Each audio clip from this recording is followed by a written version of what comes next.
नमस्कार दोस्तों, आज मैं आपको ज्येष्ठ मास में नित्य नियम से सुनी जाने वाली धर्मराज जी और सौभाग्य की कहानी सुनाने जा रही हूँ। प्रेम से बोली धर्मराज जी की जय हो, ज्येष्ठ मास की जय हो। बहुत पुरानी बात है। एक नगर में एक साहूकार रहता था। साहूकार बहुत ही अमीर था, किंतु उसके कोई भी संतान न थे।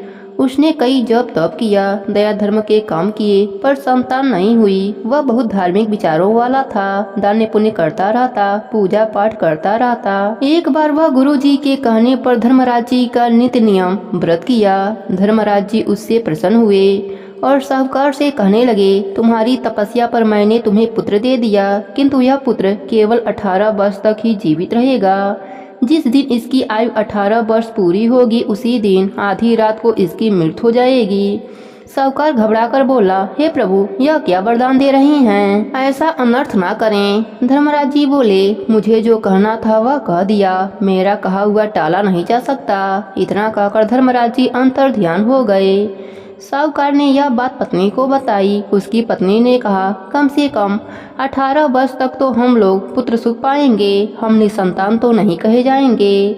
साहूकार की पत्नी समय आने पर गर्भवती हुई और समय आने पर उसने एक सुंदर बालक को जन्म दिया। उसका पालन पोषण अच्छे से होने लगा।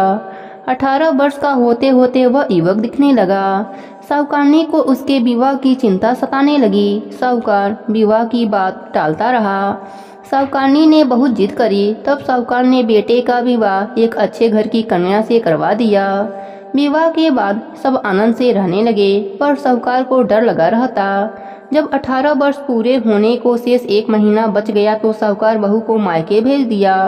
अब माँ बाप उदास रहने लगे। सास बहू को बुलाने का जिद करने लगी। तब साहूकार बहू को लाने चल दिया। बहू को लेकर साहूकार जब घर आ रहा था, तब रास्ते में बैठकर फूट फूट कर रोने लगा, क्योंकि आज उसके बेटे का अंतिम दिन आ गया था। बहू को समझ में नहीं आ रहा था कि ससुर जी क्यों रो रहे हैं। वह पूछने लगी कि उनको क्या तकलीफ है। तब ससुर ने बताया कि तेरे पति का आज अंतिम दिन है। धर्मराज जी ने उसे हमें 18 वर्ष तक के लिए ही दिया है। कहते हुए साहूकार फिर से रोने लगा। बहू ने कहा, पिताजी आप चिंता मत कीजिए, सब ठीक हो जाएगा। पिताजी आप मुझे 4 चीज लाकर दे देना, दीपक, गंगा जल, थोड़ा अनाज और एक गाय। साहूकार ने कहा, बहू यह सब चीजें घर पहुँचते मैं आपको लाकर दे दूंगा, और कुछ चाहिए हो तो वह भी ले लेना। दोनों जन घर आ गए। शाम होने से पहले साहूकार ने वह सारी चीजें मंगवा दी। बहू ने सास के पैर छूकर आशीर्वाद मांगा और कहा, रात में मेरे कमरे में कोई न आए। अंधेरा होने पर बहू ने दरवाजे पर दीपक जलाकर रख दिया।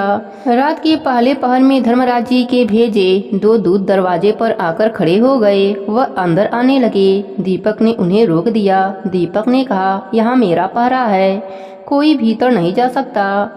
दूत वापस चले गए। धर्मराज जी ने अपने 4 दूत भेजे। अब बहू ने दरवाजे पर जल से भरा कलश रख दिया। ज्यों ही 4 दूत भीतर आने लगे, जल ने उन्हें रोक दिया। चारों दूत वापस लौट गए। अब बहू ने दरवाजे पर अनाज रख दिया। धर्मराज जी ने अब 8 दूत भेजे। अनाज ने उन्हें भीतर नहीं आने दिया और वह फिर वापस जाने पर मजबूर हो गए। अब धर्मराज जी ने 16 दूत भेजे। तब बहू ने दरवाजे पर गाय माता को खड़ा कर दिया। गाय ने भी उन सबको भगा दिया। इस तरह रात्रि के चारों पहर बीत गए। जब सभी दूत वापस आ गए, तब धर्मराज जी के क्रोध का ठिकाना न रहा। वह स्वयं साहूकार के घर पहुँचे। जैसे ही धर्मराज जी घर के भीतर आए, बहू ने झुककर उनके पैर छू लिया। धर्मराज जी के मुँह से निकला, सौभाग्यवती भव। बहू ने कहा, अब आप मेरे पति को ले जा सकते हैं, क्योंकि आपने मुझे अभी अभी सुहागिन रहने का आशीर्वाद दिया है। इनके बिना मैं सुहागिन कैसे रहूंगी। धर्मराज जी अपने ही वचन से बध गए और वह मुस्कुराए और बोले, तुम बहुत ही चतुर हो, और वह अंतर ध्यान हो गए। सुबह जब सास ससुर ने बेटे बहू को एक साथ देखा तो वह बहुत ही प्रसन्न हुए और सबने धर्मराज जी की जयकारा लगाई। हे धर्मराज जी, जैसे आपने बहू पर अपनी कृपा करी, वैसे ही अपने सभी भक्तों पर अपनी कृपा बनाए रखना। कहानी अधूरी हो तो पूरी करना, पूरी हो तो मान रखना। प्रेम से बोलिए धर्मराज जी की जय हो।